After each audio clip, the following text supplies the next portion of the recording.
رضی اللہ تعالیٰ عنہ کی یوم شہادت بھی ہے، اور ہم اہل سنت و جماعت سے ہمارا تعلق ہے، ہم سنی ہیں، الحمدللہ پیر بابا کی اولاد سے ہیں، اور پیر بابا علی رحمہ وہ عظیم سپہ سالار تھے کہ جنہوں نے ہزارے میں اسلام اور پورے پاکستان میں اسلام کو پھیلایا، اور ان کی اولاد نے اس ہزارے کو فتح کروایا۔ ہم ان کی اولاد سے، ہمارا یہ جتنے بھی خاندان والے، سادات خاندان والے، چاہے کلکٹا سے تعلق رکھتے ہیں، چاہے بالاکوٹ سے ہیں، چاہے بسیا سے ہیں، چاہے پارس سے ہیں، چاہے کہان سے ہیں، چاہے کوائی سے ہیں، یہ سارے کے سارے پیر بابا علی رحمہ کی اولاد سے ان کا شمار ہوتا ہے، اور 10ویں امام حضرت امام نقی علیہ السلام کی اولاد سے ان کا تعلق ہوتا ہے۔ اس لیے یہ جتنے سادات اگر امام کی نسبت کو دیکھا جائے تو یہ اپنے آپ کو نقوی کراتے ہیں، جو بخاری بخارا سے آتے ہیں کراتے ہیں، جو قاسمی امام موسیٰ علیہ السلام کی اولاد سے ہوں وہ قاسمی کراتے ہیں،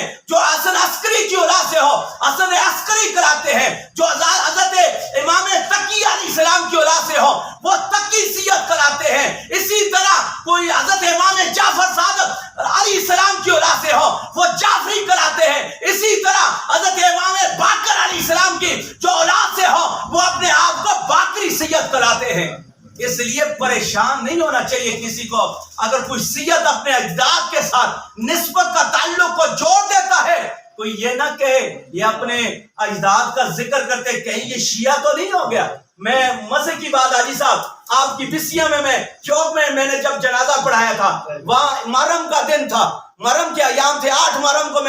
جب میں نے امام حسین کا ذکر کیا تھا، کیونکہ ان کی قربانی سے، اور کسی شاعر نے یوں کہا تھا کہ قتل حسین اصل میں مرگ یزید ہے، اسلام زندہ ہوتا ہے ہر کربلا کے بعد۔ تو وہاں میں نے حسینی فکر دی تھی، یزید کو میں نے مات دی تھی، وہاں میں نے یزید کو للکارا تھا۔ بہت سارے لوگوں کے چہروں پہ بہت سارے لوگوں کو تکلیف ہوئی تھی، اور انہوں نے پورے یہاں علاقوں میں پھیلا دیا، اور یار وہ یزید کو نہیں مانتا کہ شیعہ تو نہیں آ کر تمہارے جنازہ پڑھا گیا۔ میں نے کہا بچوں کہیں موقع ملے گا میں انشاءاللہ کھل کے بات کروں گا، میں شیعہ نہیں ہوں لیکن آل نبی اولاد علی کی اولاد سے ہوں، اور ان کا ذکر تو کروں گا۔ ان کا نہیں ذکر کروں گا تو کس کا ذکر کروں گا؟ قرآن اٹھا کر دیکھیں، حدیث اٹھا کر دیکھیں، سیرت اٹھا کر دیکھیں، جہاں جن جن کا کثرت کے ساتھ ذکر آیا ہے وہ آل نبی اولاد علی کا ذکر آیا ہے۔ اور پھر جب آپ